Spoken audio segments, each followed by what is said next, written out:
Bonjour et bienvenue dans ce journal de l'Afrique. Voici les titres. Première apparition publique pour le Premier ministre sénégalais Ousmane Sonko. L'occasion d'aborder souveraineté, identité, mais aussi de s'en prendre au président français Emmanuel Macron. Les militants du Rassemblement du peuple de Guinée réclament le retour du président déchu Alpha Condé, toujours en exil en Turquie, depuis le coup d'État qui a renversé son régime. Et puis nous rejoindrons notre envoyé spécial à Abidjan. Nous finirons en musique. Le Festival des musiques urbaines d'Anoumabo fête sa 16e année avec de grosses têtes d'affiche comme Gims ou Yemi Alade.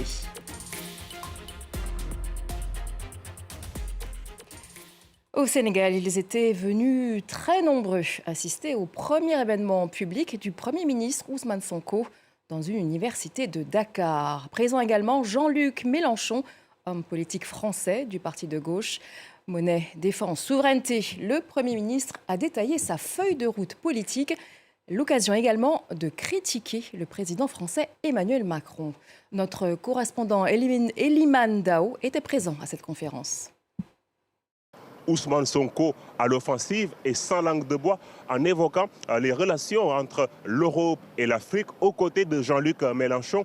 Il a prôné pour un nouveau paradigme de ces liens entre les deux continents basé beaucoup plus sur le respect et l'échange équitable en abordant la situation politique tendue du Sénégal en 2023. Il a dénoncé la passivité de l'Union européenne et de la France en pointant du doigt personnellement le président français Emmanuel Macron. C'est au pire de ces persécutions que le président Macron accueillait le président Macky Sall pour le féliciter d'avoir fait ce qu'il fallait pour sauver son pays. C'est une incitation à la répression.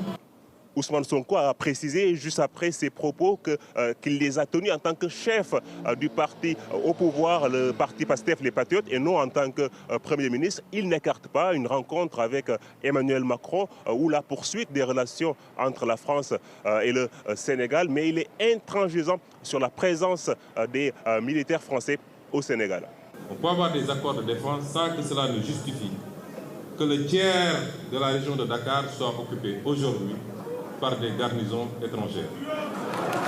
Ousmane Sonko a par la suite prôné une souveraineté monétaire pour le Sénégal sans pour autant donner plus de détails sur cette souveraineté. Il a par la suite apporté un soutien au Burkina Faso, au Niger, au Mali, les pays du Sahel qui traversent actuellement une crise sécuritaire. Nous ne lâcherons pas nos frères du Sahel, a-t-il dit.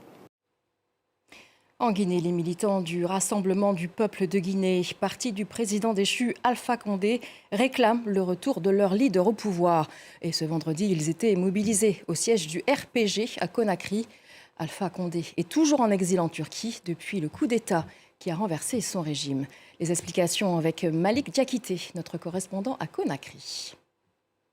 Certains habillés en t-shirt épargnent à l'effigie du président déchu Alpha Condé. Ces militants et sympathisants du parti au pouvoir ont tenu à se rassembler tout d'abord pour commémorer la date anniversaire du retour d'exil d'Alpha Condé le 17 mai 1991 sous le régime du général Lansana Conté. Pour l'occasion, ces militants de l'ancien parti au pouvoir qui dénoncent toujours le coup d'État militaire du 5 septembre 2021 qui a renversé le régime de leur leader réclament la libération des anciens ministres d'Alpha Condé arrêtés par la junte au pouvoir. Ils estiment que ces détenus sont des prisonniers politiques. Rien ne démontre aujourd'hui que ceux qui l'ont enlevé au pouvoir avaient raison de l'enlever au pouvoir. Parce qu'au moins ce qu'il a fait de bien, non seulement on a détruit ce qu'il a fait de bien, mais on n'a jamais pu faire du bien pour le peuple de Guinée depuis le 5 septembre 2021. Donc, notre principale revendication, c'est le retour du professeur Alpha Condé. Et la deuxième principale revendication, c'est la libération de nos cadres injustement arrêtés. En exil en Turquie depuis la chute de son régime, Alpha Condé, dans un appel vidéo, a salué ses militants tout en les rassurant de son état de santé. Il a ensuite demandé à ses militants et sympathisants de rester mobilisés pour la reconquête du pouvoir. Dahomey, c'est le titre de la dernière œuvre de la réalisatrice franco-sénégalaise Mati Diop, qui est sortie en avant-première au Sénégal. Il s'agit d'un docu-fiction qui traite de la restitution d'œuvres d'art pillées au Dahomey dans l'actuel Bénin. Le film, sacré Ours d'or à la dernière Berlinale en février, a été très bien accueilli par le public sénégalais. Sarah Sako nous en dit plus. Dahomey de la franco-sénégalaise Mati Diop raconte le voyage entre Paris et Cotonou de 26 œuvres d'art pillées pendant la colonisation. Entre documentaire et fiction, le film donne voix à une statue représentant un roi du Dahomey qui raconte son exil et son retour à sa terre natale, ainsi qu'à des étudiants qui interrogent aujourd'hui le trauma vécu par les peuples africains d'avoir été privés d'une partie de leur patrimoine. C'est donc une œuvre éminemment politique. Mati Diop a d'ailleurs présenté son film comme une tentative personnelle de réparation de ce trauma colonial. Écoutez. Mes films sont une succession de prises de conscience, de sursauts, au contraire de la violence de ce qu'est cette histoire et de l'importance de la restituer à la hauteur de sa complexité, à la hauteur de sa violence. La toute première projection au Sénégal a eu lieu jeudi soir et le public dakarois semble avoir apprécié. C'est vraiment un sujet très important. Nous, on ne peut être que réjouis de voir ce sujet traité aujourd'hui dans le milieu du cinéma du monde entier. C'est un honneur pour nous de voir nos fils travailler dans ce secteur, aller de l'autre côté et revenir partager les œuvres qu'ils ont créées et qui ont été mondialement reconnues. Le film sera également à l'affiche à partir du 31 mai prochain au Bénin, où il a été en partie tourné. Direction à présent Abidjan, la capitale économique de la Côte d'Ivoire, mais en ce moment, c'est surtout la capitale de la musique ouest-africaine, avec son festival des musiques urbaines d'Anoumabou. Alors l'occasion de profiter de grosses têtes d'affiche pendant près d'une semaine. Et Fatima Tawan du Journal de l'Afrique n'aurait voulu pour rien au monde rater cette 16e édition du festival.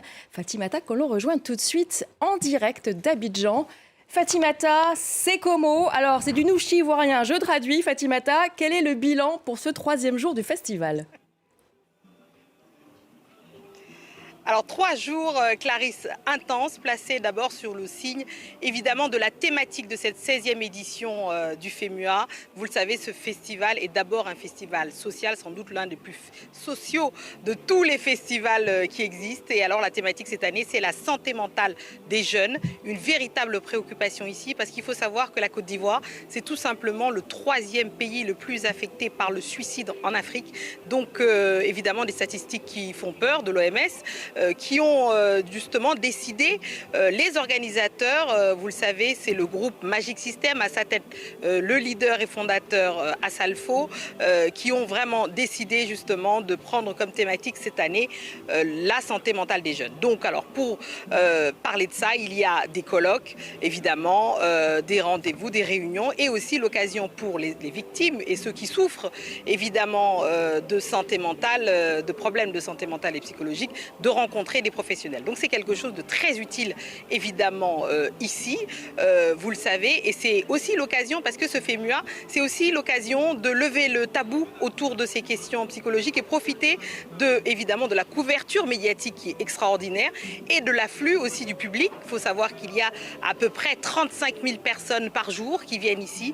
En tout, c'est 150 000 personnes sur les 6 jours, autant ici sur le site de l'INGS à Abidjan que pour le dernier jour à Ferkessédougou. Ça, c'est dimanche et c'est dans le nord du pays.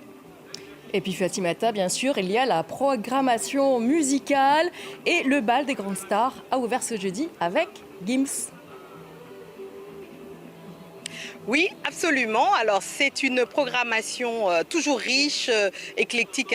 Voilà. On ne sait pas d'ailleurs comment est-ce que le FEMUA fait chaque année pour arriver avec d'immenses stars. Faut croire aussi qu'ils ont eu le message, parce qu'ici, il y a un public qui est attentif, qui est impliqué. Le public est nombreux, je vous ai dit. Et alors, il faut savoir que c'est un festival qui est ouvert, qui est gratuit.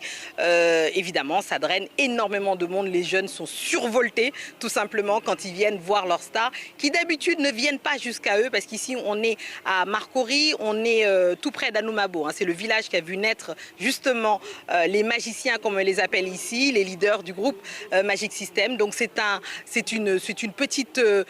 village vraiment qui est Abidjan évidemment, mais c'est un bidonville pour dire les choses comme elles sont.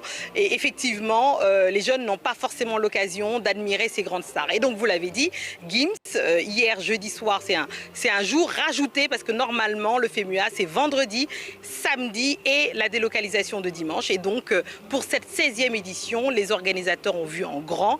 Et donc ce jeudi soir, ils ont démarré avec une nouvelle journée, une nouvelle soirée de concert avec Patchy Rima qui est le représentant du pays invité, c'est-à-dire le Guinée-Bissau, donc le Bissau guinéen, chanteur Bissau guinéen qui a ouvert le bal. Et après, évidemment, il y a eu Sonia Jobarte qui est une joueuse de kora. Vous savez qu'elles sont rares, les femmes joueuses de kora. Et évidemment, Gims, très attendu. Alors il faut le savoir, Clarisse, qu'il y a eu de la pluie. Et ça n'a pas découragé les festivaliers qui sont venus nombreux et qui se sont massés pour voir Gims qui a donné un concert extraordinaire. Et on me disait d'ailleurs qu'ils avaient admiré évidemment son côté professionnel parce que évidemment ça ne l'a pas empêché du tout de donner un show à la hauteur justement de sa réputation. Oh, la pluie, c'est rien. Et puis surtout, racontez-nous, je sais que vous avez pu rencontrer la grande star nigériane Yemi Alade. Ah oui, alors vraiment, elle est arrivée alors avec du retard, mais non, quelle star n'arrive pas avec du retard? C'est une diva aujourd'hui, c'est une star, on l'appelle d'ailleurs la Madonna africaine.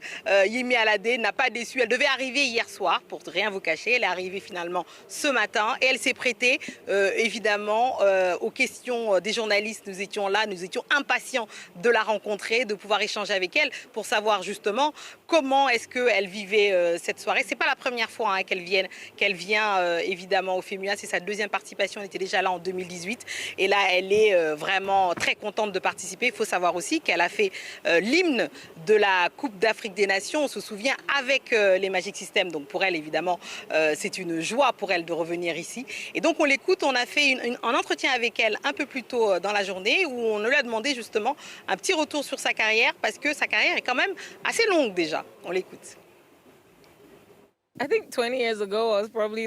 Il y a 20 ans, je devais avoir 13 ans.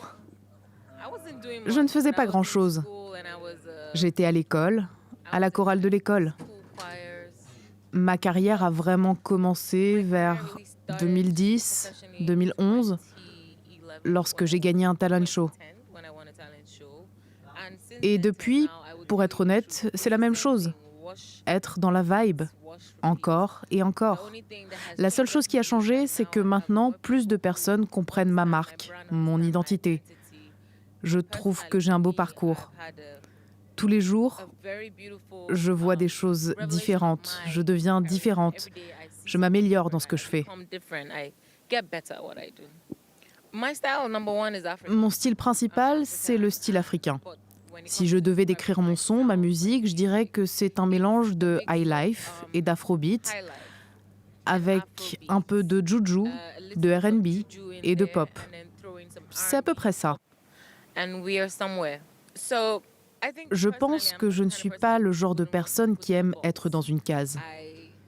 Quand il s'agit de musique, je suis le navire et la musique est l'eau. Et je me laisse inspirer par tout ce qui me traverse l'esprit. Honnêtement, je pense que le meilleur mot pour décrire ma musique est afro-mashup, car tout peut arriver. Aujourd'hui, je peux chanter du dancehall, demain du highlife, après-demain du R&B, de la pop. Je ne me fixe pas de limites, car, comme cette eau, je vais où je veux avec ma musique. Merci beaucoup Fatimata One, que l'on retrouve demain soir, samedi soir, en direct d'Abidjan pour une émission spéciale. Donc le rendez-vous est pris pour demain. Et voilà, c'est la fin de cette émission. Merci de l'avoir suivi. Restez sur France 24 pour l'information en continu.